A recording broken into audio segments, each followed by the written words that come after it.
I want it. I want that dung.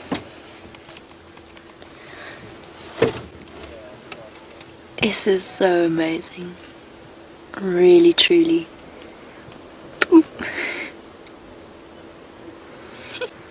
Absolutely incredible.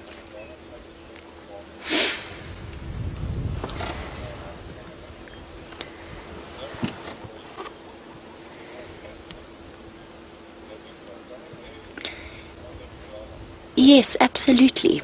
While we watch our lion cubs play and we compare them to our leopard cubs that we've been watching, and I agree with you totally. I do think that lion cubs play more than leopard cubs. I know that leopard cubs do play, but I think lion cubs play more, and I think that is because the leopards are destined to be solitary versus the lions, which are destined to be social cats. And who knows what lies in these cubs' futures. Imagine if it's a group of 3 males with the Birmingham and Nkahuma genetics. The Nkahumas are big lionesses. A coalition of 3 males would be a powerful thing. Or it might be 3... Oh, who knows? I'm speculating now. I can't help it. This is just too awesome for words. Guys, I just need to get onto the Game Drive channel. As I said, there are lots of people that would like to enjoy this moment. And as you can see, it's having no impact on the behavior of the cubs or the mom. Henry for Jamie. You are on standby 1 for the Zangala.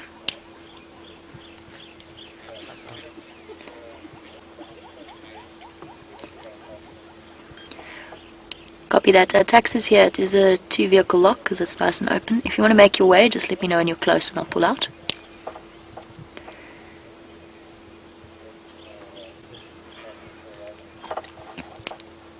Copy that, no problem.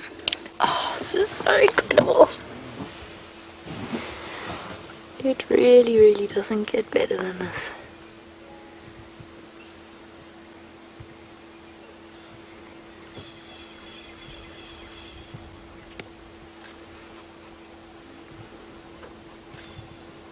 There we go, Aqua. They are making a noise. They are making their little cub calls very, very faintly. I just heard one now. Oh! Poor mom. Isn't she so incredibly patient with them? Those teeth are sharp. Lisa, while we watch them, you wanted to know what their chances of survival are, which is of course the question on everybody's mind. It's battering each other. This is where it does actually become important in terms of the sex ratio and whether they're males or females, because around up sort of their first year, the cubs' chances whether they're males or females are exactly the same. And depending on the area, the other lion concentration, on a number of circumstances, you're probably looking at an average of about 40 to 50% mortality. After that, after about a year old, if the cub is a male, things change dramatically because, of course, then at some point in the next year and a half of their life, they're going to have to go off on their own. So between 2.5 and 3 years old, they leave the safety of the pride, and a young male is at much higher risk than a female. I've got my tongue back. The bush is full of toys, if you know where to look.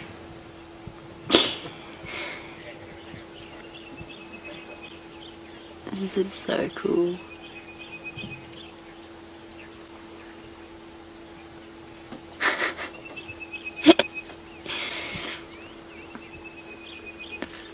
This age, they couldn't be more cat-like if they tried. That's so awesome.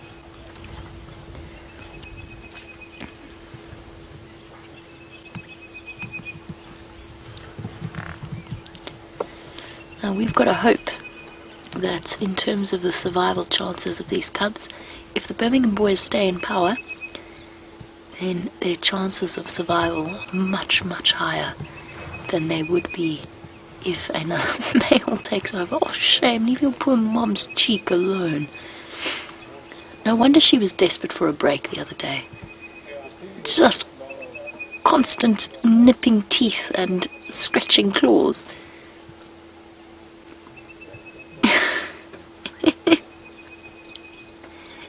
And of course that does then beg the question, do lion moms leave their cubs alone for more or less time than leopards leave their cubs?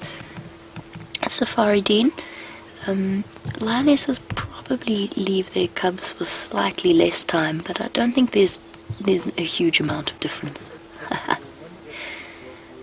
Pounce.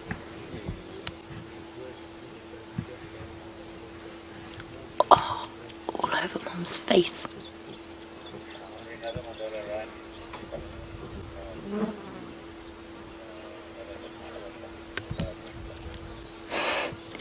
You see what we mean about lion cubs playing? It's just constant. Unless they are sleeping or feeding, there's this sort of a constant little lion cub puddle. Nipping teeth and waving paws. And positively any movement is pounced upon.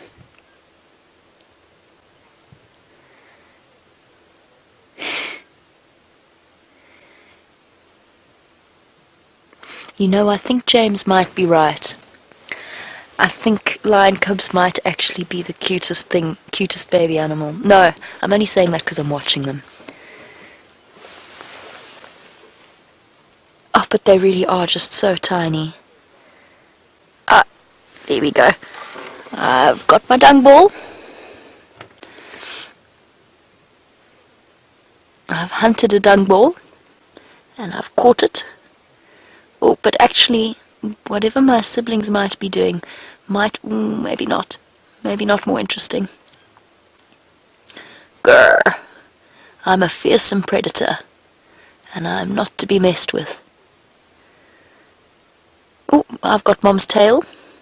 One's got a pile of elephant dung, the other one's got Mom's tail.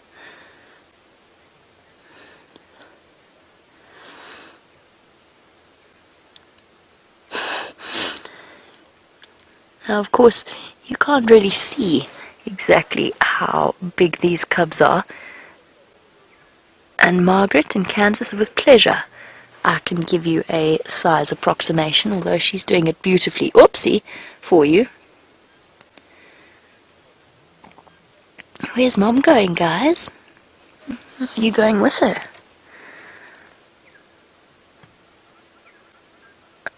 I wonder where she's off to. I think she's probably just going to lie down. But we're obviously not going to try and follow her. Definitely not going to be bashing through. This is such a perfect cub spot. Look how beautiful it is. So many sandy places and crevices where she can hide her cubs. Absolutely awesome. So size approximation, sorry, yes. They're about yay long and about yay big. So they're shorter than a house cat in terms of size. They're probably bulkier, they're stockier, but your average house cat is actually much taller than those cubs are now. That gives you a rough idea. They're about the size of, I cannot think of a 2 kilogram bag of potatoes, sort of. So a 5 pound bag of potatoes. I can't, for some reason I went blank there. I can't think of a good comparison. I just want to see what she's doing. I don't think she's come to the opposite side of the drainage line. Let's just go forward a bit because we are going to have to leave soon. The other vehicle is on their way. So while we reposition, let's go and find out how jealous James is.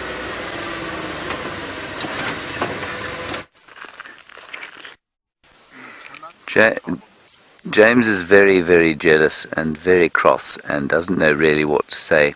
we did have an amazing, I know this is going to sound ridiculous to all of you, but we had an amazing sighting of a southern black tit sitting not 2 meters from the camera. This is typical that we should have had a sighting like that while you were looking at the lion cubs. Anyway, around here on the ground, we've got some male lion tracks. Now, they are not very big male lion tracks, but that indicates that they are probably Birmingham boy tracks. And I'm just going to get an update from Herbert down here as to how fresh he thinks they are. There you can see one there.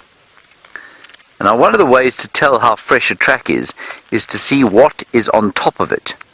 Okay, so if we go down the road here, David, if you wouldn't mind moving your leggies out the way, thank you so much. There we have some civet. Now, we know that civet are nocturnal exclusively. We know that the civet probably was around, I don't know, sometime between 10 o'clock last night and, say, 5 this morning. And there's a lion track.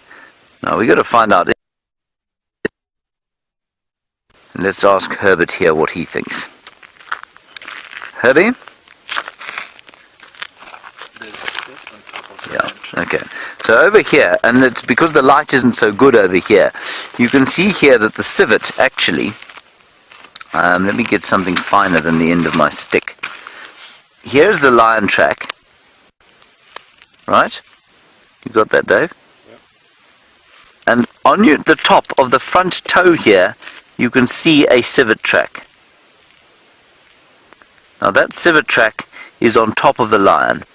Now that means that the lion probably walked down this road prior to 10 o'clock last night, which means trying to track him, well, would take probably longer than we have on, well, certainly longer than we have broadcasting today, and we're quite close to the southern boundary, so he's probably crossed. But if you look right next to here, you can see another track going up the way. Now I suspect quite strongly that this male lion is the one that you had at Mvubu Road. There were reports of him drinking earlier on at 5:30 at the Djuma Dam Pan. That's about, it's probably about it's probably about a mile in that direction. No, I didn't see anything, I thought I had. Probably about a mile in that direction. And then Mvubu Road another half mile up to the junction with the Buffalo cut line where you saw the males earlier. So I would suspect that that's who that is. It might not be though. So Herbert will make the decision as to whether these things are worth following or not. What do you think, Herb? Too old? Same one that they had. Yeah, he agrees with me that it's the same one that we had. That's always heartening when someone like Herbert agrees with your tracking assessment. It makes you feel very skilled. Probably a false sense of security. Right, let's go through here. We're probably going to head down towards Twin Dams Road. And I'm sorry, it seems like those lion cubs are disappearing, but Jamie might be able to get another view of them. And of course, one couldn't hope for a nicer person to be viewing the lion cubs than young Jamie. Oh, Kyle, you want to know what I'm going to name the 3 cubs? I think 1, 2 and 3 are probably very good names. What do you think, David? That sounds good. I think 1, 2 and 3 is an excellent name. I don't know, Kyle. I don't know why I've developed this reputation, because I was the very last person who would ever name an animal before I came here. And it's just my leopard cub names that I really like. I'm quite precious about those. But otherwise, for the lions, I don't know. I'll have to see them first, I guess. We do have to, very soon, find some names for those hyena cubs. They can't be June, obviously, because last year we had June ones. Let's go through here, Davey. Last year we had June cubs. And obviously we can't call, well, we had 1 June cub, male. Well, I suppose we could, no, we can't really call these ones June 16. And June 16-1 and June 16-2, that's just very uninspiring. I mean, if we were scientists, then we might. But we aren't, so I don't think we will. Now, Jamie, I'm afraid, has got some fairly poor news for you.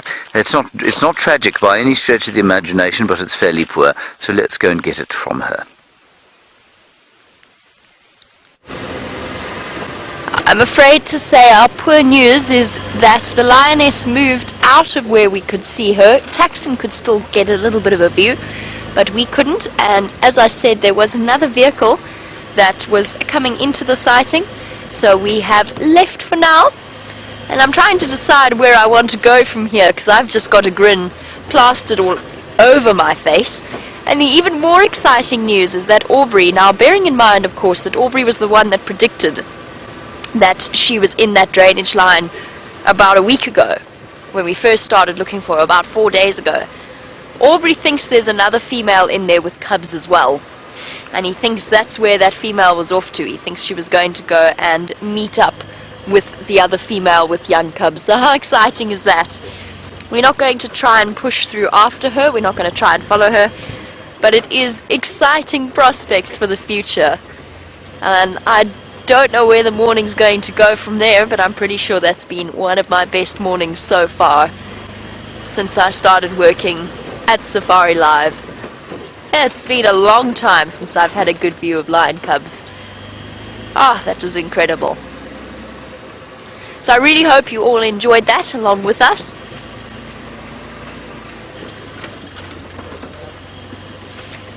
Now the decision was to make it into a 2-vehicle sighting, and that's because of the age of the cubs and the level of comfort that they demonstrated with the vehicle, as well as where we were.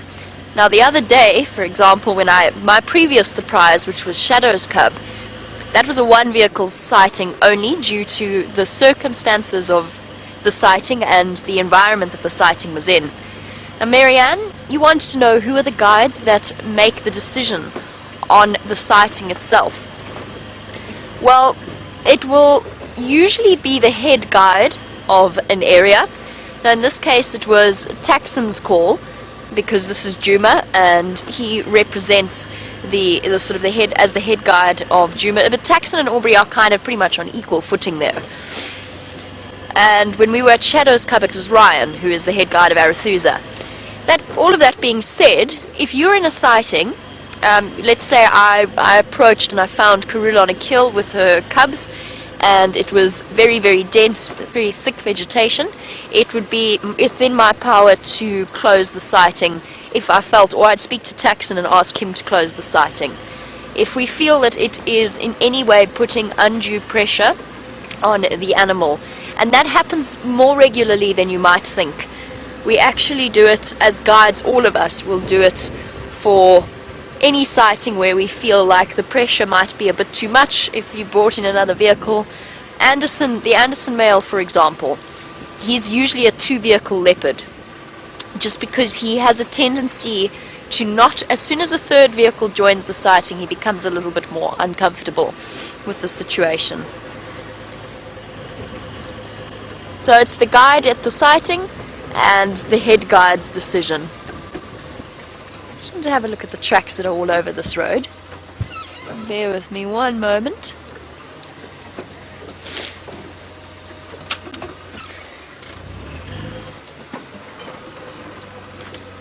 Yes, I thought so.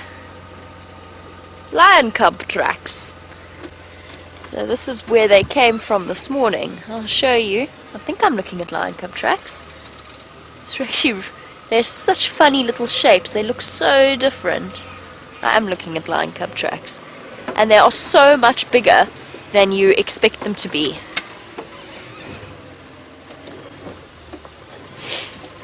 At first I almost thought I was looking at baboon tracks here, but I'm not. It's little lion cub tracks.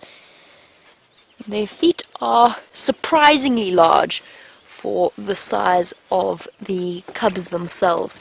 So if you bear with me 1 second, what I'm going to do is I'm going to try and unhook myself. I'm a bit attached, so that I can show you exactly what I mean in terms of scale.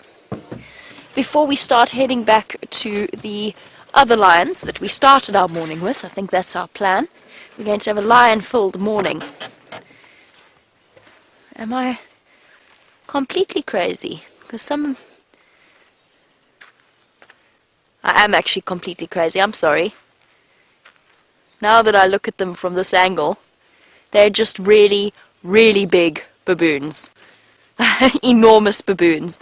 I'm looking here at the back pad, but what I missed is the thumbprint over here. So this is not a lion cub track. I wondered, lion cub feet are big, but they're not that big that soon. Sorry, the cubs have addled my brain. Those are baboon tracks, not lion tracks. Their toes just confused me for a moment.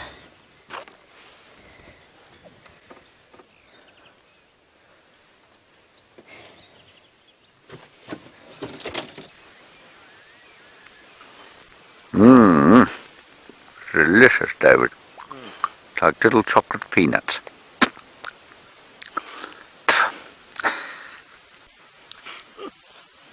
It actually is really not bad at all. Tastes like freshly cut grass. There's a bit of bacteria in it. Don't do that, kids at home, unless you know exactly what it is. This, we think, is probably from a waterbuck. Very old, not fresh at all, just like dry grass.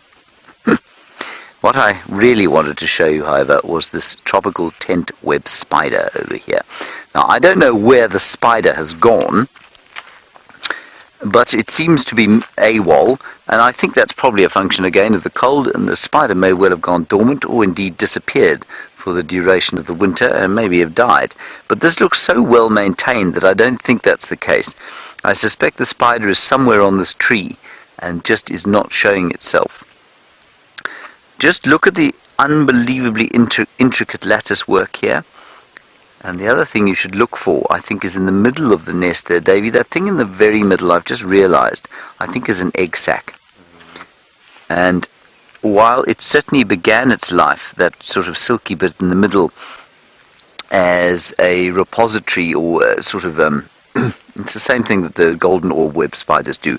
What they do is they create a ball in the middle of the exoskeletons of the animals that they've eaten, and what that does is deter very large things like birds from flying into this nest, because this would be a good place for something like a waxbill to come and eat insects from. But they don't want the waxbills here, because the waxbill will destroy this incredibly intricate nest in seconds. So they leave the exoskeletons in that pile to warn off birds like the waxbills so that they don't come and fly into these webs. But inside there, I think what you'll find is that the spider has probably laid her eggs. And I can't actually see any, but I suspect that's quite strongly that that's what's going on here. Just wonderfully shining in the early morning light. Right, David, would you like to eat some of this, or you? No, thanks, James. Are you sure? Yes. You normally take a snack on drive. I'm quite alright for now. Just a little bite. No. You're quite sure? It's really quite nice. Okay, well, on we go, everyone.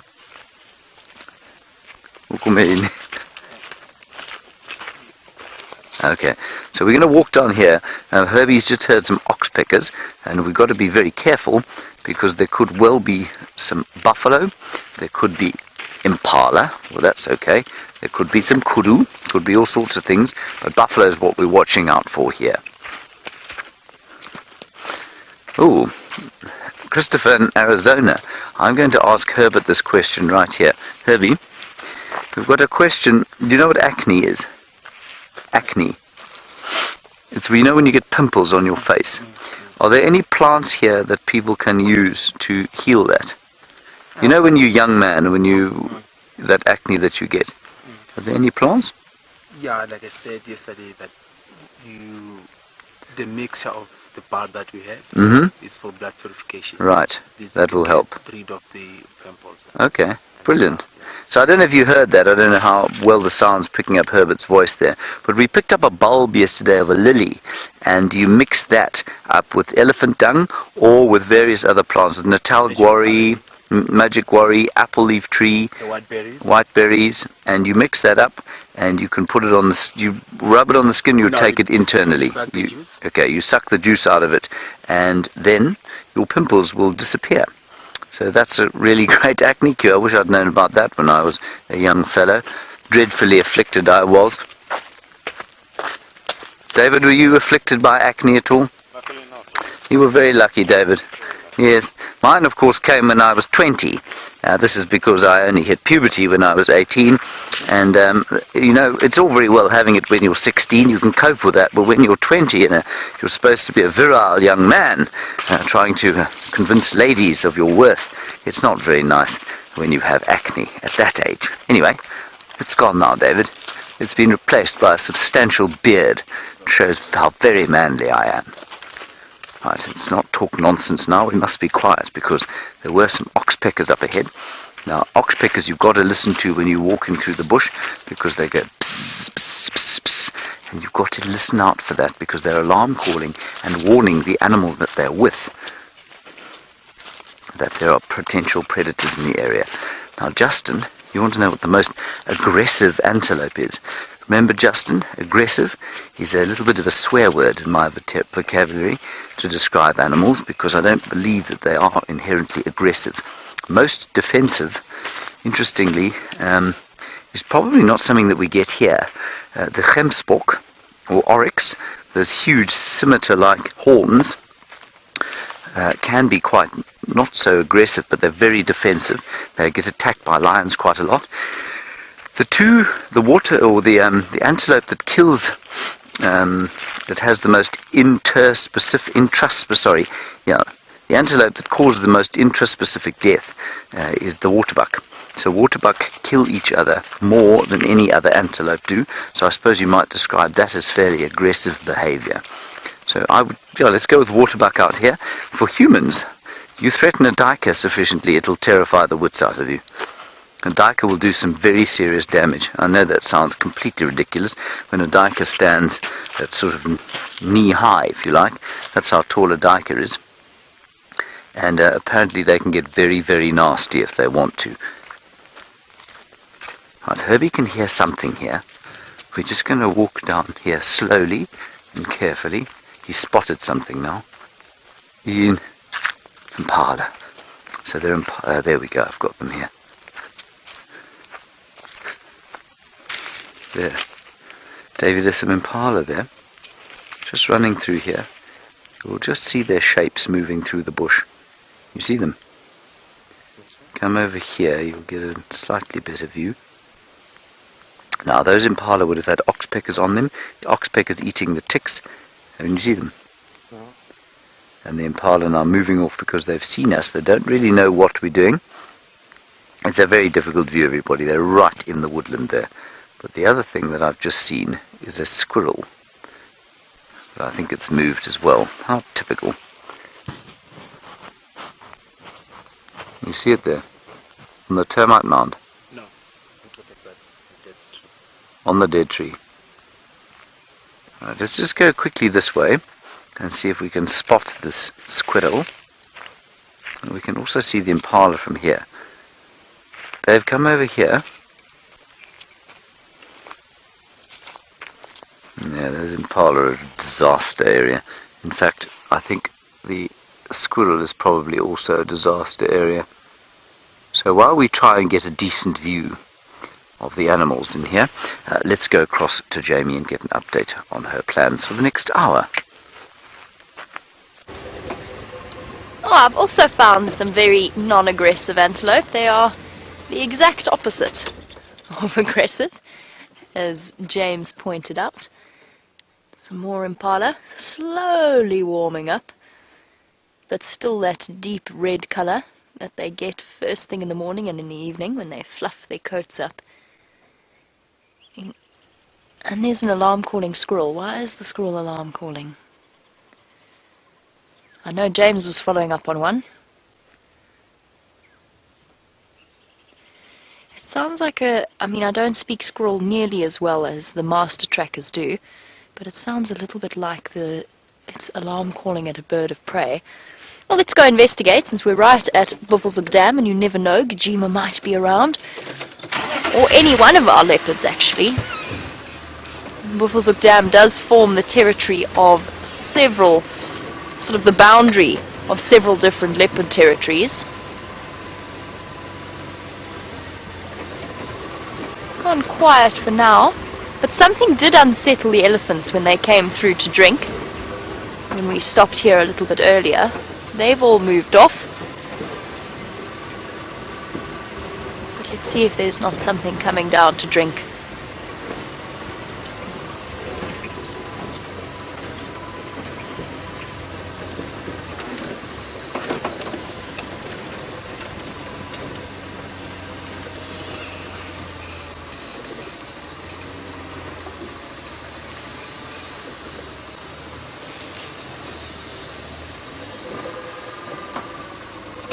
All is quiet at Buffelshoek Dam. And the squirrel's gone quiet too.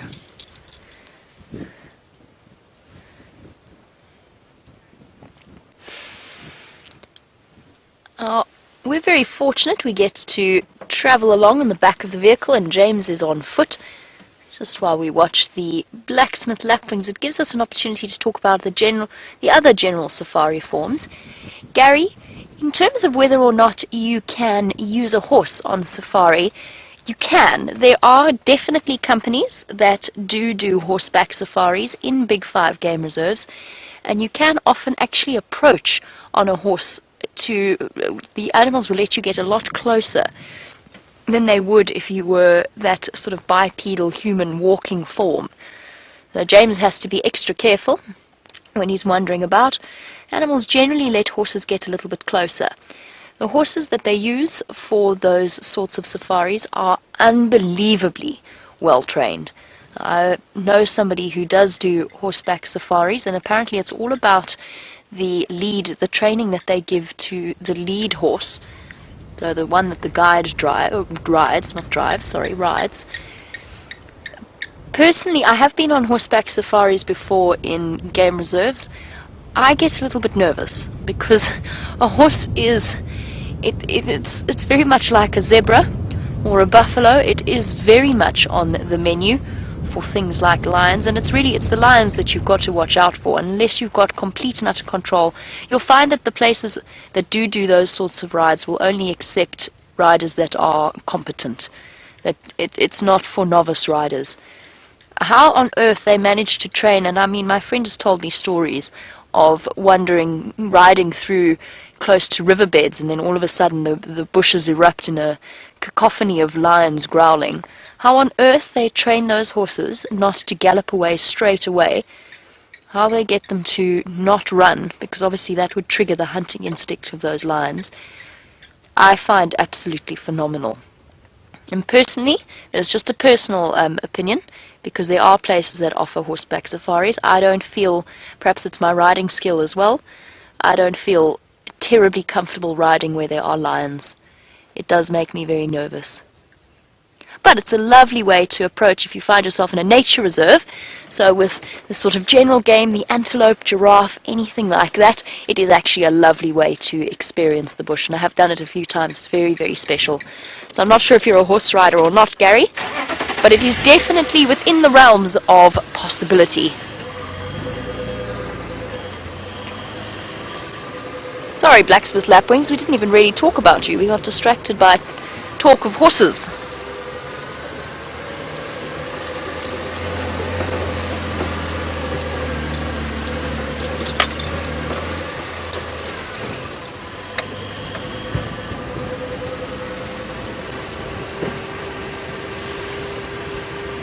It was something that I remember we were tricked with in terms of our tracking assessment that I did many years ago. The reserve where I was doing the tracking assessment did do horseback safaris, and the guy who was assessing us ended up asking us about whether or not the track we were looking at was a horse track or a zebra track. This is actually now in hindsight a really easy question. A horse track is about triple the size of a zebra track. Right, well, we continue on towards our lions. It seems as though James has found something very interesting, some signs in the soil for him to interpret. Signs in the soil, indeed.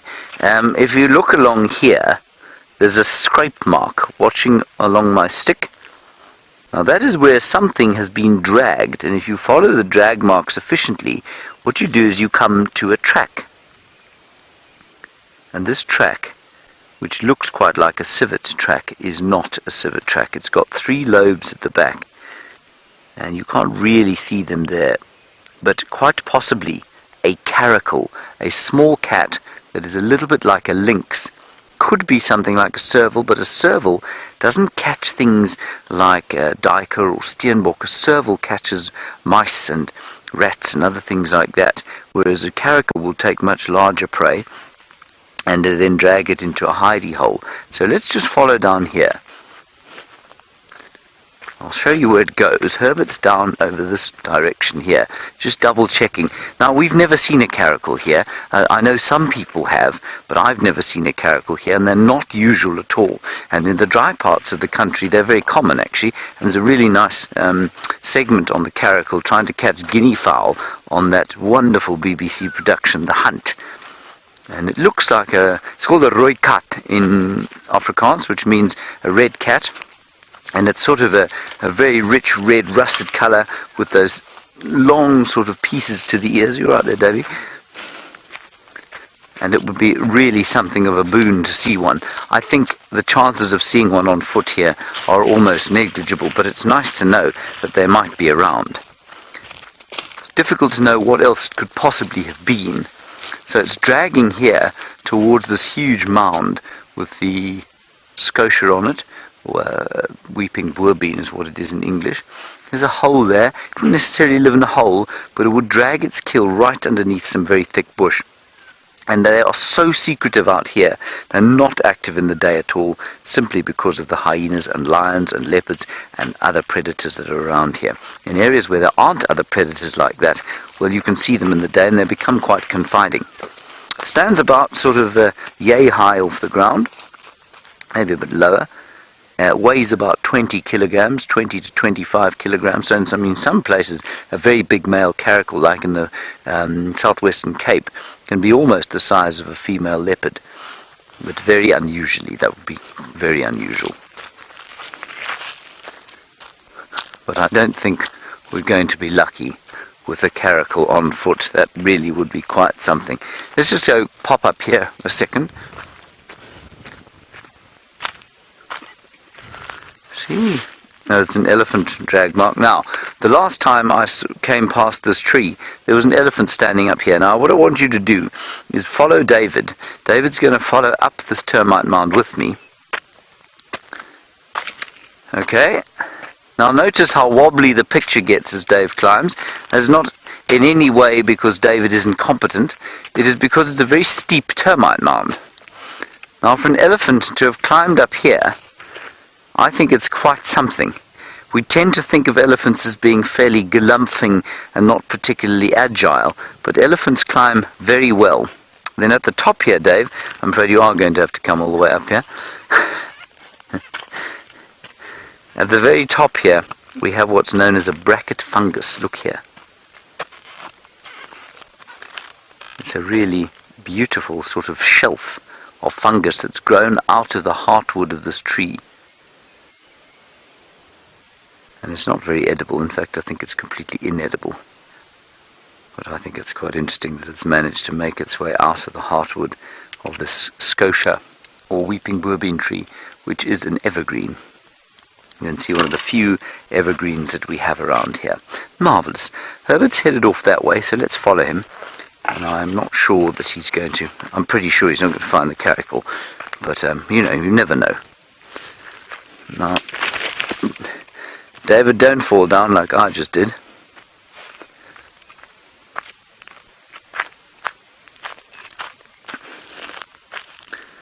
Hello, Catherine in Texas.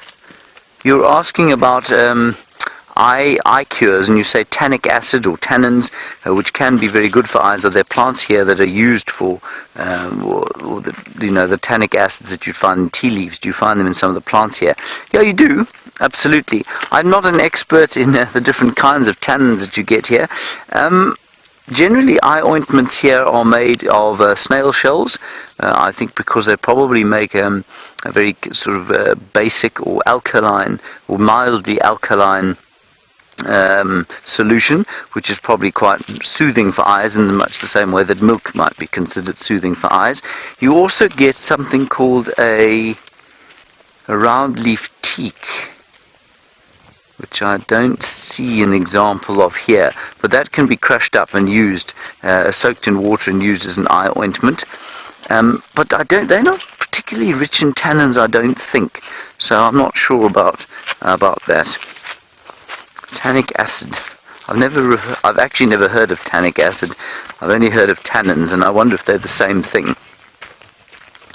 Right, we're going to turn slowly to the north now and see what we can find on our way home. We're right near Twin Dams, so we're quite far to the south. And while we do that, Jamie is back with the adults, who are trying their very best, or certainly the male seems to be, to make some new cubs.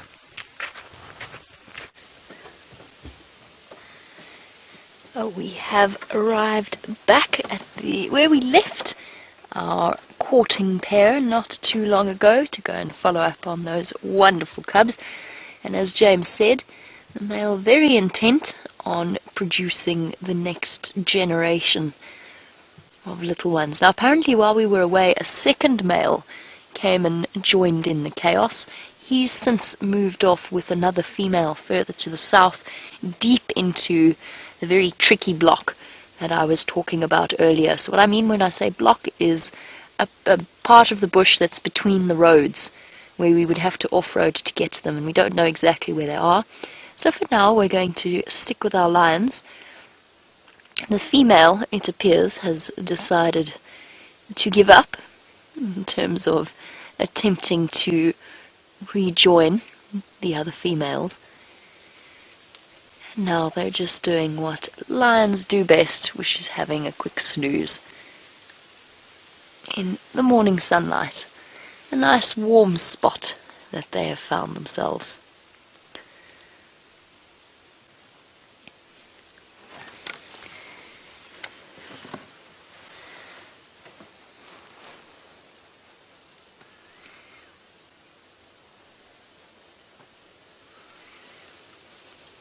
We spoke yesterday about the scars that the Birmingham boys now wear as a testament, in a way, to their dominance in this area and the stories that those sort of scars tell.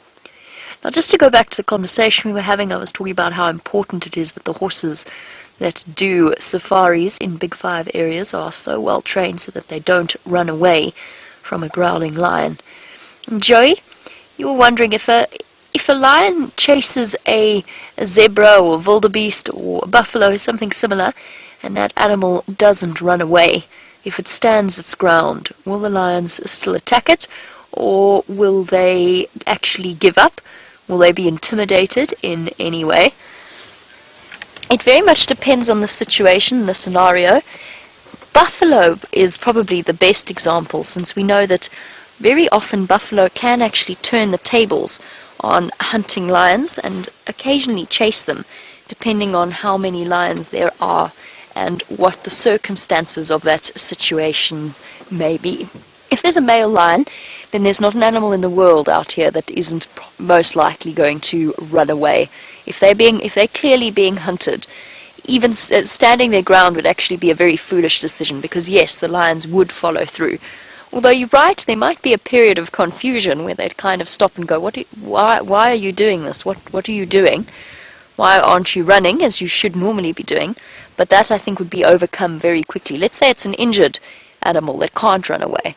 The lions will pick up very quickly on the fact that it's still not a threat, and they will attack it, and they will try and kill it and eat it. You can't really come between a lion and their food. And there's not many animals out here that can fight back. Buffalo are probably the only ones in that size category. Elephants, of course, are a completely different story. And if an elephant comes running towards the lions, then chances are the lions are going to get up and run away. Track now of everything that's going on with our lions. There's just lions everywhere. That definitely sounded like they were mating to me, and not terribly far away. I think we should go spend a little bit longer with him and then go and investigate. They're not far from us at all. So, the Nkuhumas and the Birmingham boys, very busy lions, either raising new cubs or making new cubs.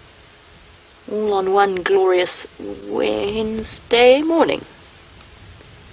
I'm getting very good at this day of the week thing. I'm actually keeping track of it now.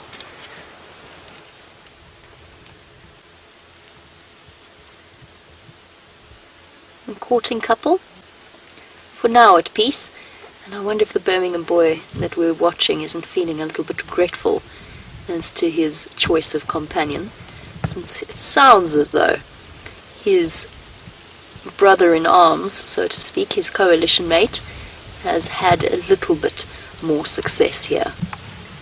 I wonder which female it is. I'm now completely confused. I'm losing track.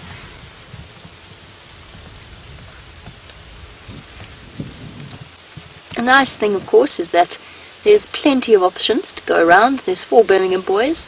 There's 3 Nkuhuma lionesses that are going to be, or maybe even less than that, maybe even 2 that are ready to mate. And Steve, it's a good point, since we do know that male lions compete for access to the females. Will the females ever argue over another male or compete for the attentions of one male? It's relatively rare. They do get a little bit more short-tempered when they're in estrus, so they might snap at each other, but for the most part, no. Now, there's some famous sightings of female leopards that have both been in estrus at the same time and have basically taken turns in sharing the same male. I haven't heard about it happening with male lions, but I wouldn't be surprised if the females were just content to share. They generally don't fight in the same way that male lions do. A pregnancy for a female during her lifetime, or several pregnancies for a female during her lifetime, is pretty much an inevitability. At some point they will have unimpeded access to a male. Males, not so easy. It's not a guarantee. They have to fight for their right to pass on their genetic lines. The females know that at some point the males are going to be lining up to pass on their genes through them. So they don't really have the same level of competition. And especially when they're all pride mates, they're all related to each other, which means that their sister having a baby or having cubs, or their mom having more cubs, basically it's their genetic line that is being propagated regardless. So it's not too much of a concern. It's the same reason why, for the most part, members of the coalitions, male lion coalitions, they'll know they'll have an opportunity to mate at some point. So the conflict is relatively minimal. And they're probably more likely to fight over food than they are over access to the ladies. And a lot of those scars that the male lions wear, the Birmingham boys, quite a few of those may well have been inflicted, not necessarily in fights with other males from other coalitions. They might even have come from the coalition members themselves, since a little bit of friction is not uncommon. They will fight each other for females, don't get me wrong. It just doesn't happen as commonly as you might expect. He is restless, and I think he feels like he might have got the raw end of the deal here. He's got to be a little bit more patient if this is the young lioness, because she's not quite ready. She's not quite in full estrus.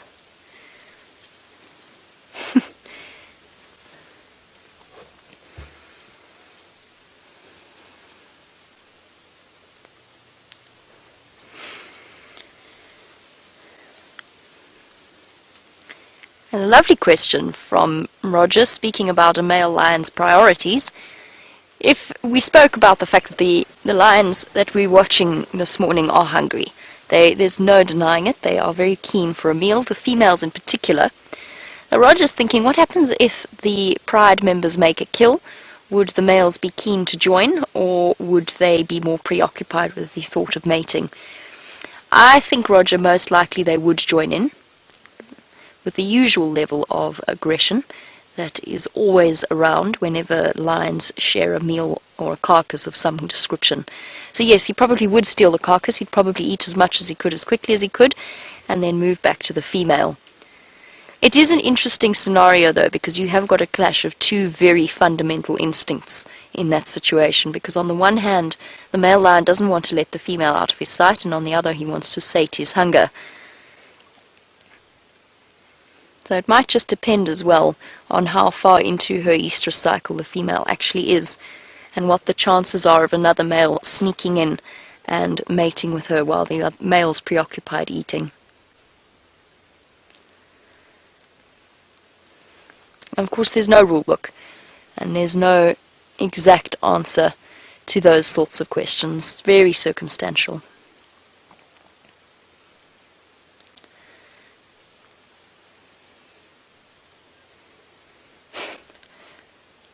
And he looks relatively content for now. As we spoke about yesterday, the champion sleepers of the animal world. They are exceptionally good at it. And the quick doze is a quick cat nap is a very easy way to pass the time until the lady might be a bit more receptive to one's advances. Just a quick update to keep you guys informed. It looks as though, which is the same thing that happened to us yesterday when Brian and myself were out on bushwalk, it looks as though the bushwalk backpack, we're having some minor battery problems, so nothing's happened to the bushwalk team. They are absolutely fine. They'll probably be heading home for the remainder of the sunrise safari, which was to be, we did have a suspicion that that might occur. We just seem to be having batteries drain in a very strange way. Well, since that is the case, and James will be heading back for camp, let's go and investigate and go see if we can't find these other lions, because they're not far from here, and it does sound like they might be a little bit more inclined towards certain activities than these two here. Thank you, boy. We'll come back to you if we don't have any luck. A lion-filled morning on Djuma.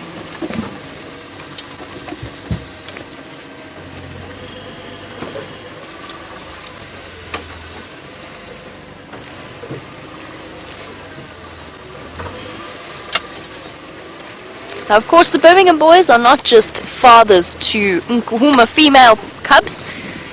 They are also proud fathers of the Styx cubs that have been wandering about, so the other pride over which they are dominant. Shamsun, no, I haven't heard any updates about the Styx cubs. As far as I know, they are alive and well, but I will chat to some of the other guides from the other lodges that get to see them more regularly. The Styx only occasionally pop their noses onto Djuma, onto the southern side of Djuma or around Cheetah Plains. They don't often come and join us in our traverse areas, so we don't get to see them all that often. I'll double check for you, Shamsun, and I will confirm on the sunset safari whether or not or what they're up to. Okay, let me just think about this. Where did I hear the sounds coming from? It was just here.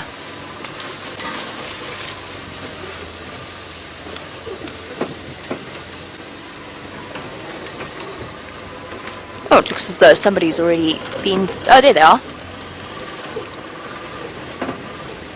That was easy enough.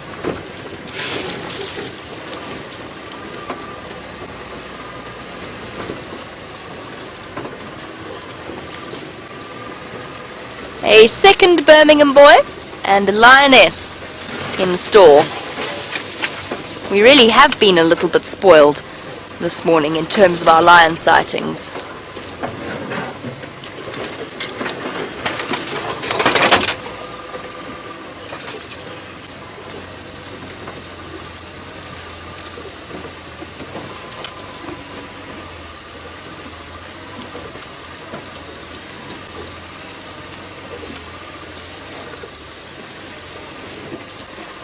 While we attempt to figure this one out, we find ourselves with a relatively tricky situation in terms of getting to these lions. Let's try the other approach, which is to go around. Joseph, you want to know what the closest encounter I've ever had with a lion? I've had a few very close encounters. What sometimes happens is that when they're fast asleep and you're walking through the bush, you accidentally encounter them without... I mean, at the moment the grass is short and it's difficult to imagine how you could ever not see a lion. But when the grass is very tall and the lions are lying flat and they haven't heard you, you do occasionally find yourselves a little bit closer than anybody really intended or indeed wanted. Let's just see which lioness this is. I think it's Amber Eyes. And then we'll have a look at which Birmingham boy we've got here in a moment.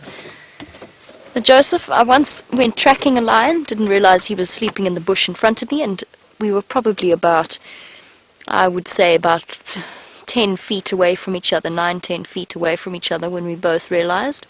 Luckily for me, his instinctive response, as with most lions, was to go brrr and run in the opposite direction. And I also once accidentally came between a mother and her cubs, totally, entirely accidental. I had no idea she was there. That was also an interesting moment. And then, you know, we have plenty of close encounters with the vehicles, because the lions feel comfortable enough in our presence and they trust us enough that they are happy to walk up to the vehicles themselves. We don't ever drive to them. We would never ever drive that close to them, as close as they get to us. We let them make that decision. They were playing hide and go seek. What it does come back to, though, Joseph, is remembering at the start of the sunrise safari we spoke about being complacent. Very important that we never find ourselves falling into that trap. So if they are ever close to our vehicle, we're paying very, very close attention to what they are thinking and what their plans are, and if they're in any way irritated by our presence.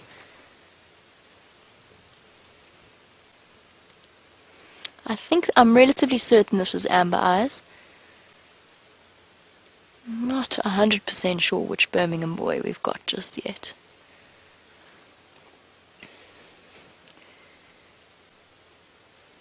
Oh boy.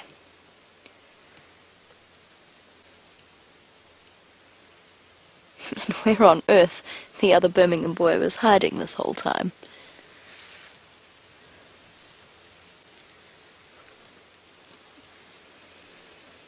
Looks like Blondie. Or maybe not, I can't tell at this angle. Giving himself a jolly good clean. I actually had thought that Amber Eyes was finished with her estrus cycle. So in other words, coming into heat and being ready to mate. But the sounds that we heard earlier from when we were with the other lion pair definitely sounded like mating sounds.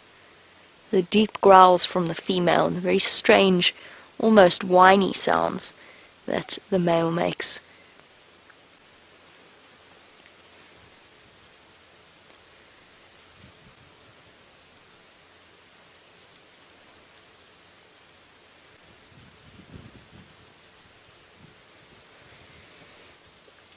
There we go, James Richard is thinking along my lines, which is whether or not she would still be giving off an indication of estrus, even though she may be finished, which might be confusing to them.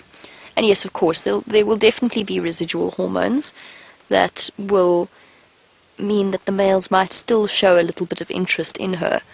However, they usually know when a lioness is finished mating with them, and if they don't, she usually lets them know quite unequivocally with a couple of growls and maybe even swats with her claws to their faces.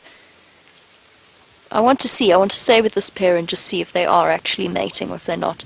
And of course I'm not 100% sure at this stage whether or not it is Amber Eyes, since we haven't got the best view for now. I'm trying to think if there's a way we can improve it. And I mentioned it to Taxon earlier, I don't really want to risk in any way damaging the vehicle.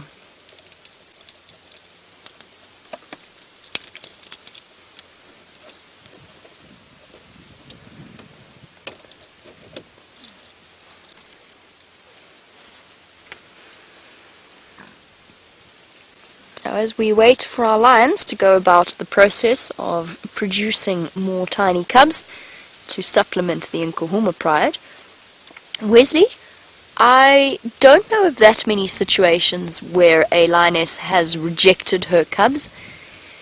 It does happen though.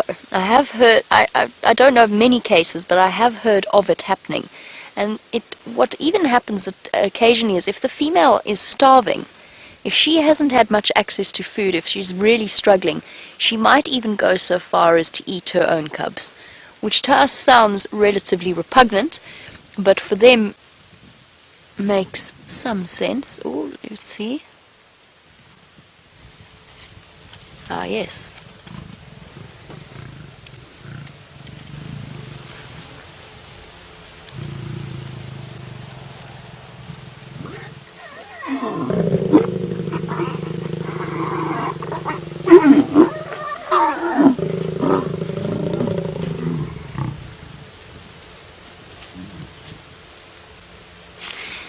And there we have it. What I could only describe as a relatively unenthusiastic pairing between the male and the female, which really does make me think that it's Amber Eyes. She didn't even roll properly onto her back, as a female in her height of estrus would do. So, you see what I mean about the strange sounds that issue forth from the male in such scenarios, particularly this male lion. I think it's Blondie. We'll go and reposition in a moment now that they've settled in a different spot. That bizarre whining sound that they make, it's actually quite funny to listen to. The deep growls, the deep bassy growls were coming from the lioness. Okay, let's go and ID these two. Have an answer to our mystery once and for all.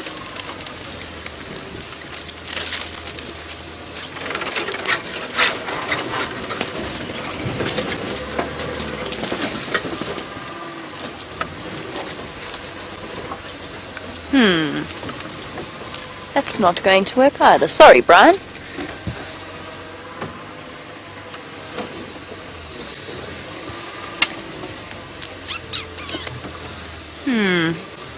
It's just that it's not even that thick in here. It's just a very complex. Are we going to make this, Brian? It's just a complicated arrangement of sticks and so on. It's making life tricky.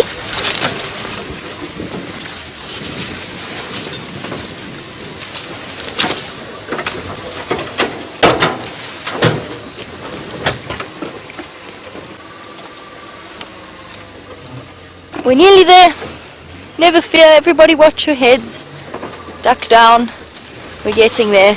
Obviously, again, what I was talking about before, I don't want to drive too close to them and stress them out.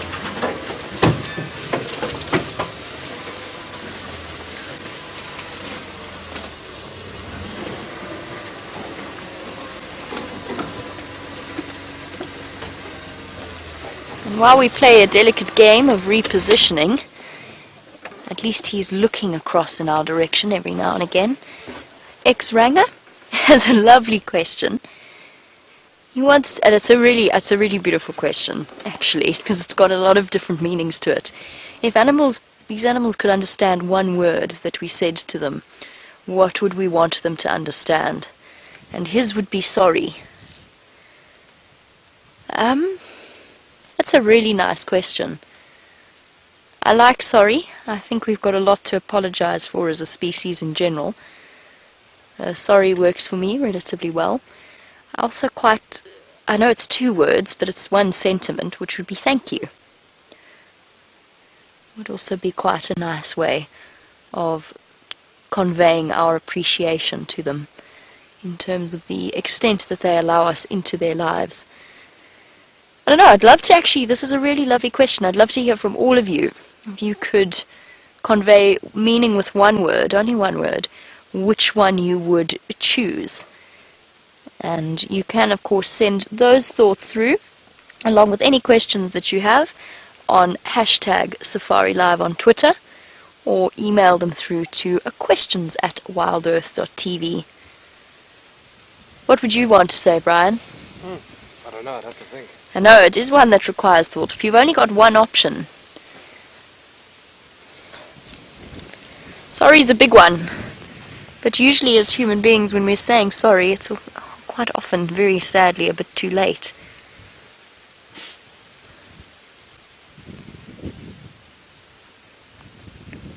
I like sorry. Kirsty says she likes sorry as well. It's quite sad. I think thank you is also a nice one.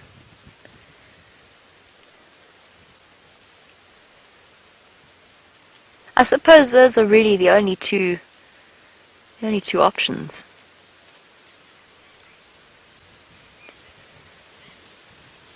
But we are incredibly privileged to spend time with these great cats, as they give us some we really have seen some amazing aspects of their dynamics over the last few days. From the love triangle, as we described it, which of course it was not a love triangle at all, but with a little bit of hormonal complication a couple of nights ago on the sunset safari, through to the brand new cubs. Well, for us, brand new cubs. For her, she's been dealing with them for the last 5 weeks or so.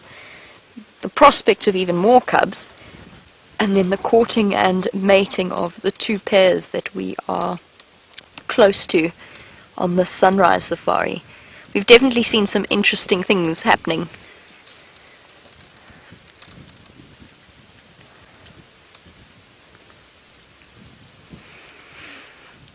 Researchers have spent a considerable period of time researching and understanding and observing the different lion dynamics in different parts of Africa, and of course it does differ. And one of the ways in which they go about that is through what's known as a callback mechanism. So essentially hooking up a big speaker and playing different sounds through it, one of which can be a lion roar. And Michael, you're wondering if they recorded a lion's roar and then played it back to them, would they know that it is them? And every indication seems to suggest that yes, they do know the sound of their own voice, or at least they recognize individual sounds. They definitely respond to the call of strange lions. So if a strange lion roar is played, they will absolutely respond to that. And if a call of a coalition mate is called, they respond in a different way. So the animals out here do recognize individuals and individual voices. We can spend years listening and we'll probably get to know the difference. We'll probably get to recognize the difference between a male lion roaring and a female lion roaring. But none of us have got to the point that we can recognize individuals as they call throughout the night. I think that anybody who claims to be able to recognize an individual lion roar, unless they have spent a considerable period of time with that individual, I think that might be a little bit of a stretch of the truth. But lions certainly know each and every single individual call. Aren't they just extraordinary?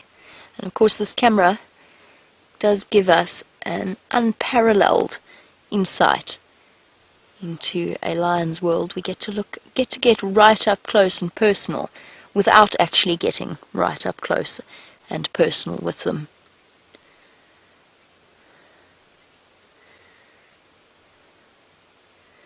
And Billy Joe's one word, beautiful description and very fitting for our animals right now. Billy Joe's one word that they could understand would be peace.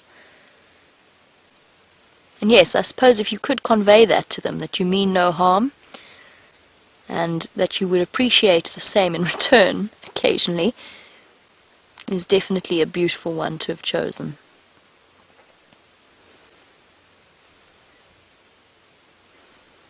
And Alan's got a similar idea, I think.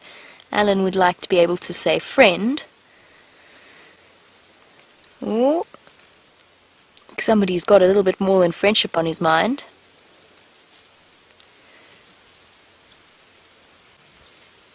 It's Amber Eyes.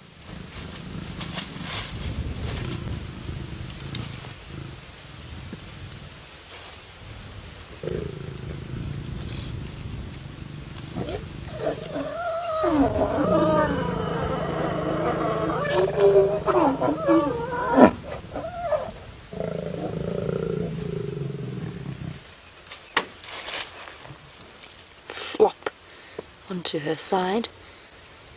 She can't even be bothered really to roll onto her back at this point. She's definitely reached the end of her estrus cycle. He's going to follow standard lion behavior, which is to urinate and then to scrape his feet in it, help to spread his scent, that instinctive territorial response.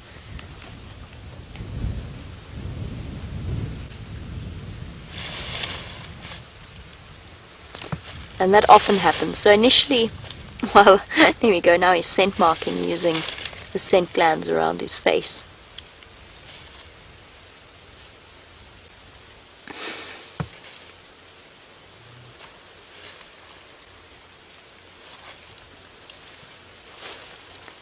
It's a bit too anthropomorphic, but it does almost look as though he's got a bit of a smile on his face.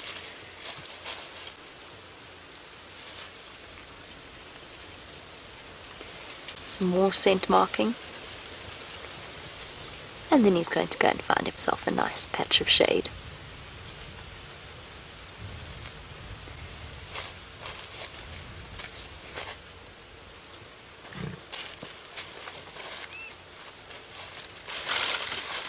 Now she's trying to find herself a nice spot away from him, in the shade preferably.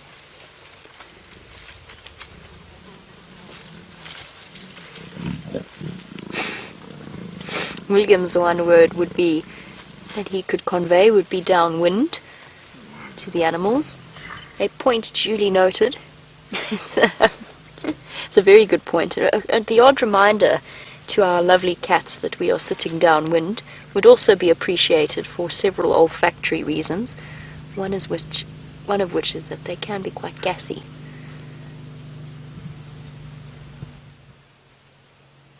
I thought that was her rumbling for a moment. It's not. It's another vehicle driving past. I was going to say, I'm surprised that she's still growling. She can't be that upset about it.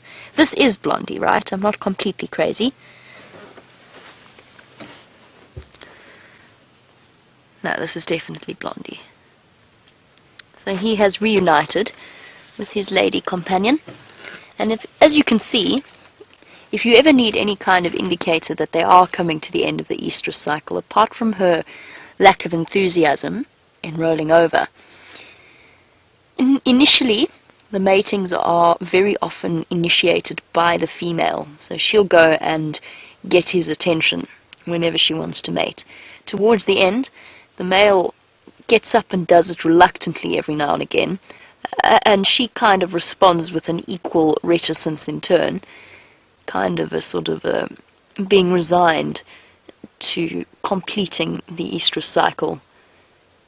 And I'm relatively certain she cannot wait to be rid of him for now. She wants to go and eat, because she is really hungry.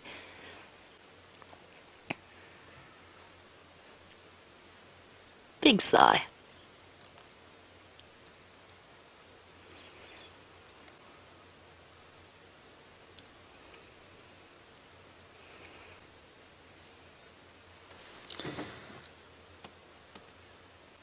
I'm now doubting myself as well about the idea of this Birmingham boy. I don't know. I haven't seen all 5 of them together in a very long time.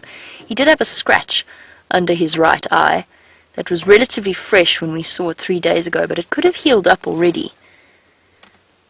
And for those of you who are very, very well acquainted with the Birmingham boys, if you don't think it's Blondie, please do let me know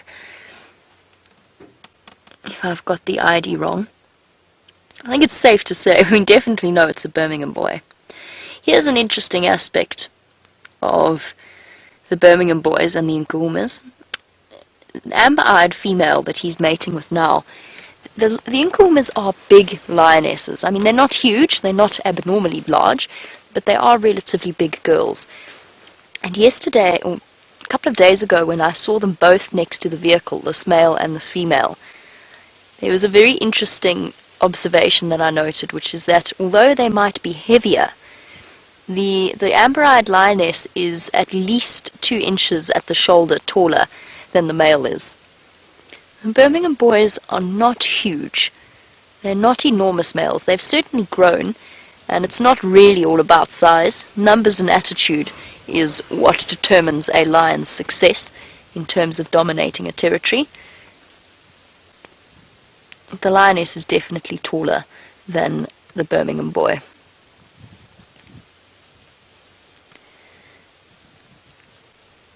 Okay, well there we go. Thank you to Wild Dog Pup and Molly. Gets a bit tricky to ID the different male lions, and apparently this is number 2 and not Blondie. So Amber Eyes has found herself a new male consort for the day. Number 2 and not Blondie. I wonder where on earth Blondie went. I wonder what enticed him to move away from a female in estrus. That's relatively common though. So with male lions and a female in estrus, they very often tire before she is finished with her heat or her estrus cycle, at which point one of the other coalition members will take over, which is why, as we spoke about before, it's often quite a peaceful decision amongst coalition members who gets to mate with a female, because they all get a chance. It's the complete opposite with cheetah. So within a male cheetah coalition, only one of the males is dominant and only one of the males will get to mate with the females, which is why cheetah are far more fussy about making sure that they are related to their coalition members, preferably closely related, preferably brothers. Male lions are not so fussy, because they know they will always have an opportunity at some point to mate if they establish themselves as dominant. It doesn't matter if they form a coalition with a male that's unrelated, which is what's happened with the young Nkuhuma male, with Junior.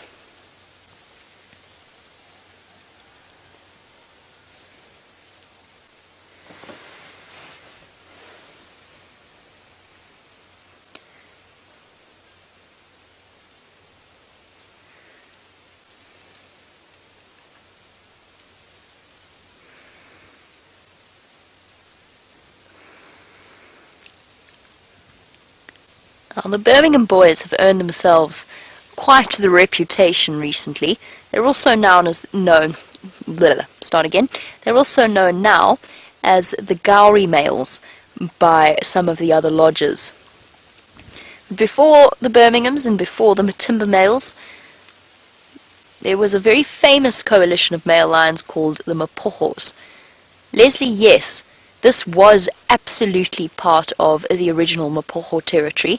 An amazing thing about the Mapocho male lions, it was a coalition of 6 members strong when they first started to take over an area, and they actually ended up getting hold of a territory that I think was about a third of the size of the Sabi Sand itself.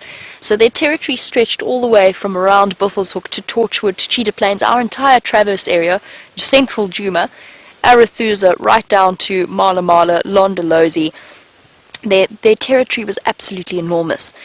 And that in the end was the interesting thing about the way in which the Mapochos went, because they left behind, as male lions do, a trail of destruction in terms of the number of lions that they killed. It's what male lions do when they have a takeover. But I think what was extraordinary about the Mapochos is because there were 6 of them, their impact was felt over such an enormous area. And it actually left, in a way, once the Mapochos were eventually, they had to split. They had to split in order to maintain the territory, and they did. They split into 4 into 2. The famous Mr. T, or Satan, as he was known, along with Kinky Tail on the one end, and the other 4 on the other. And they left behind a very interesting impact in terms of a vacuum of young male lions, because once they were slowly but surely reached the end of their tenure, and they were killed off one by one, either by Salati males, by the Majingilani males, the other male coalitions, which is inevitable. They had killed so many cubs. They also created their own. They obviously produced their own cubs as well, but they left behind quite an interesting vacuum of dominant males, just because they took such a huge amount of area. So Birmingham boy number 2 is a lot more enthusiastic than the Nkuhuma lioness.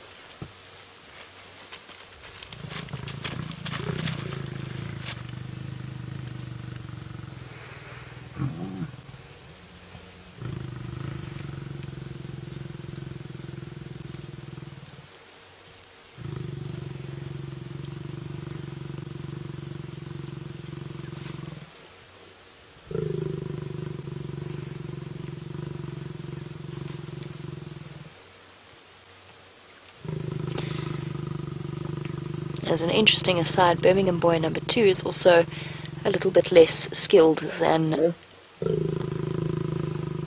the other Birmingham males. He hasn't quite got this right just yet, which is why the process is taking longer than normal, and why he hasn't gone about biting her neck yet.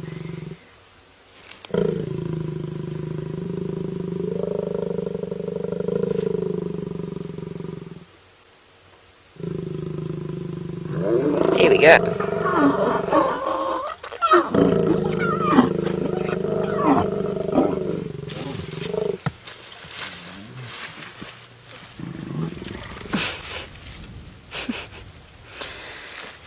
Flopped down.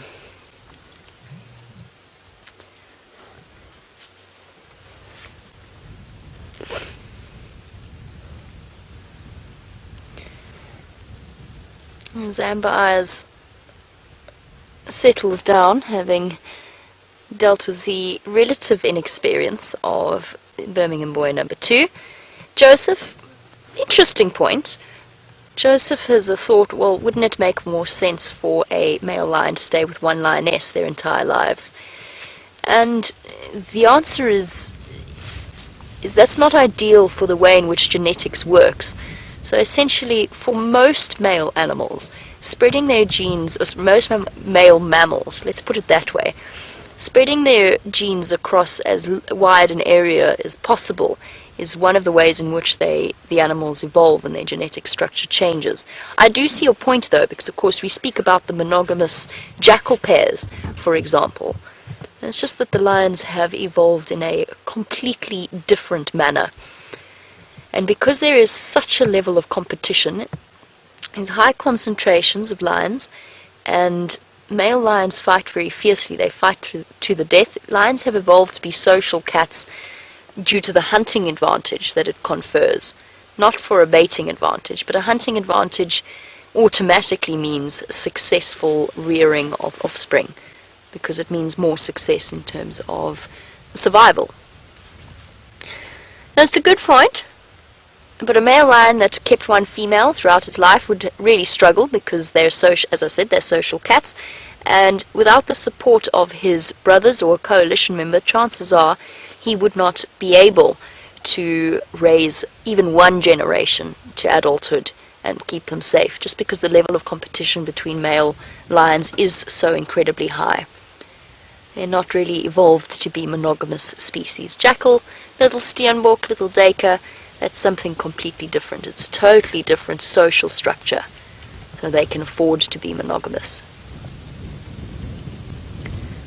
I think it's safe to say that we have some exciting prospects for this afternoon's sunset safari. This pair I don't think they're going to be going terribly far, and if they have moved, there's always the other pair of lions that are a little bit further to the north of us. They just appear to be, for the moment, lions everywhere on Djuma. And then, of course, most exciting is the prospect of little lion cubs. So the lioness did move off out of the drainage line, taking the cubs with her from where we first saw them. However, both Taxon and Aubrey seem to think that that's where she's going to return at some point during the day, that she was just sort of wondering, and that she'll be back into that area later. And we did comment about how wonderful it looks as a place to keep little ones. So our Birmingham boy and our Nkuhuma lioness will be keeping themselves occupied in the hours between the sunrise and the sunset safari. And perhaps James will have an opportunity to see the Nkuhuma cubs as well. I know that he's been really, really excited about seeing them, and I'm so looking forward to him having that opportunity. Fingers crossed that will happen this afternoon. I cannot believe the way the morning has gone. It was what we were planning, but it definitely is a pleasure.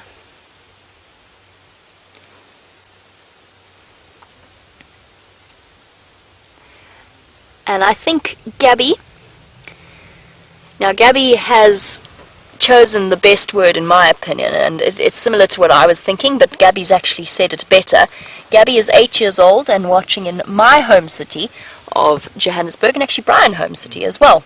Gabby, I think you've got it exactly right. The one word we could communicate to the animals would be grateful, because we are incredibly grateful that they let us spend time with them in their lives as they do, to watch them as we do, and to be involved in all of their joys and the sadness and whatever else happens in their natural way that it does out here. Gabby, well done. I think that is the best possible way, the best possible word we could communicate to these really magnificent creatures.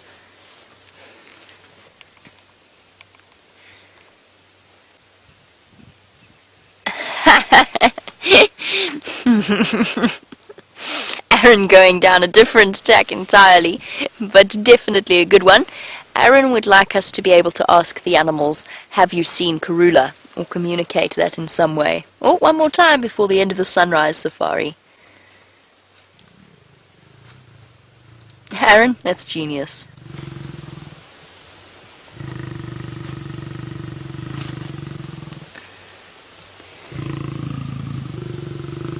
The lioness is a deep brown.